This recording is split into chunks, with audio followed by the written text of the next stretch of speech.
প্রিয়জনের সঙ্গে ঈদ করতে বাড়ি ফিরছে মানুষ। ঈদ যাত্রার খবর জানতে সদরঘাট থেকে যুক্ত হচ্ছি সহকর্মী মহসিন কবিরের সঙ্গে। মহসিন, আমাদেরকে জানাবেন ঈদ যাত্রায় যাত্রীদের কোনো ভোগান্তি হচ্ছে কিনা এবং যাত্রীদের চাপ সদরঘাটে কেমন দেখছেন, আমাদের বিস্তারিত জানাবেন।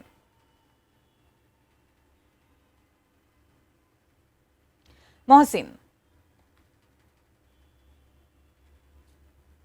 যাত্রার খবর জানাতে আমরা এই মুহূর্তে আছি রাজধানীর সদরঘাটে। জানেন যে দেশের যে দক্ষিণ অঞ্চলের যে সকল যাত্রী যারা ঈদ যাত্রায় যারা বাড়ি যাচ্ছেন, যারা বিশেষ করে নৌপথে যারা যাবেন তাদের জন্য এই সদরঘাট দিয়েই তারা যান এবং সেই সদরঘাটে আমরা গতকাল সন্ধ্যায় যে অবস্থা দেখেছিলাম যে উপচে পড়া যাত্রী বিপুল যারা ঢাকা ছাড়ছিলেন তাদের সেই উপচে পড়ার সংখ্যা ছিল। তো এখন আজকে এই সকাল থেকে সেই ধরনের পরিস্থিতি নাই যে উপচে পড়ার যাত্রী নাই, তবে এখনও যাত্রী রয়েছে। বিশেষ করে সকাল থেকে যে লঞ্চগুলো ছেড়ে যায় সেটি হচ্ছে যে চাঁদপুরের কিছু লঞ্চ ছেড়ে যায়, ভোলার কিছু লঞ্চ ছেড়ে যায়, তারপর হাতিয়া, মনপুরা এই সকল রুটে বেশ কিছু লঞ্চ সকালবেলা ছেড়ে যায়।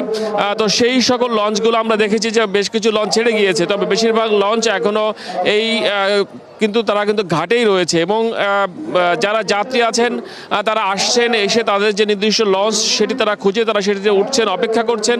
মাইকে বলা হচ্ছে যে কোন কোন রুটের লঞ্চগুলো কখন ছেড়ে যাবে সেই সকল বিষয়গুলো বিআইডব্লিউটি এর পক্ষ থেকে মাইকে বারবার বলা হচ্ছে।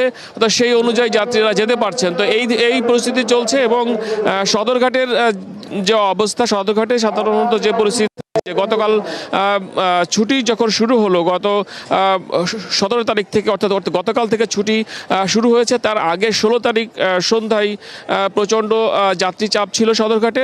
গতকাল সন্ধ্যায় প্রচণ্ড যাত্রী চাপ আমরা দেখেছি এবং তবে সেই তুলনায় আজকে যাত্রী চাপ এই সকালে অনেকটা কম। স্বাভাবিকভাবেই সদরঘাটে যে যাত্রী চাপ সেটি সন্ধ্যার সময় বোঝা যায়, কারণ বেশিরভাগ রুটের যে লঞ্চগুলো সেই লঞ্চগুলো সন্ধ্যার সময় ছেড়ে যায়।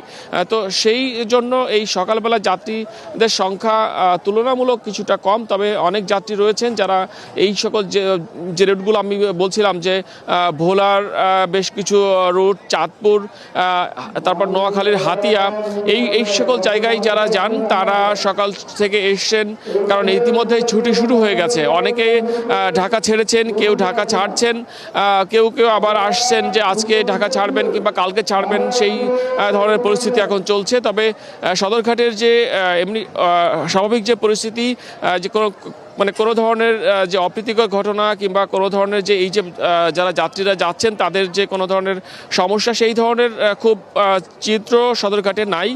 স্বাভাবিকভাবেই তারা যাচ্ছেন, অর্থাৎ যে কোনো ধরনের হ্যাসেল ফ্রি তাদের যে যাত্রা, ঈদ যাত্রা সেটি আমরা দেখতে পাচ্ছি। এবং ভাড়া নিয়ে যে প্রতিবার যে কথা হয় সেই ধরনের অভিযোগও যাত্রীরা এখন পর্যন্ত আমাদের করেননি। তবে স্বাভাবিকভাবেই অন্যান্য সময়ের তুলনায় ঈদে যাত্রীদের কাছ থেকে কিছুটা বেশি ভাড়া আদায় করা হয়, সেটি প্রতি ঈদের কিন্তু তো পরিস্থিতি থাকে। তো যে সার্বিক যে পরিস্থিতি আমরা বলতে পারি যে এই মুহূর্তে সদরঘাটে যাত্রী চাপ, যেটি যাত্রী চাপ বলা হয় সেই ধরনের যাত্রী উপচে পড়া চাপ নাই, তবে প্রচুর যাত্রী রয়েছেন যারা বিভিন্ন গন্তব্যে যাবেন এবং ধারণা করা হচ্ছে যে সন্ধ্যায় হয়তো অন্যান্য যে সকল রুটে এখান থেকে লঞ্চ ছেড়ে যায় সেই সকল রুটের লঞ্চগুলো সন্ধ্যায় যেহেতু ছাড়বে তখন হয়তো যাত্রী চাপ আরও বাড়তে পারে। তো এই ছিল সদরঘাট থেকে ঈদে ঘরমুখা মানুষের সর্বশেষ অবস্থা।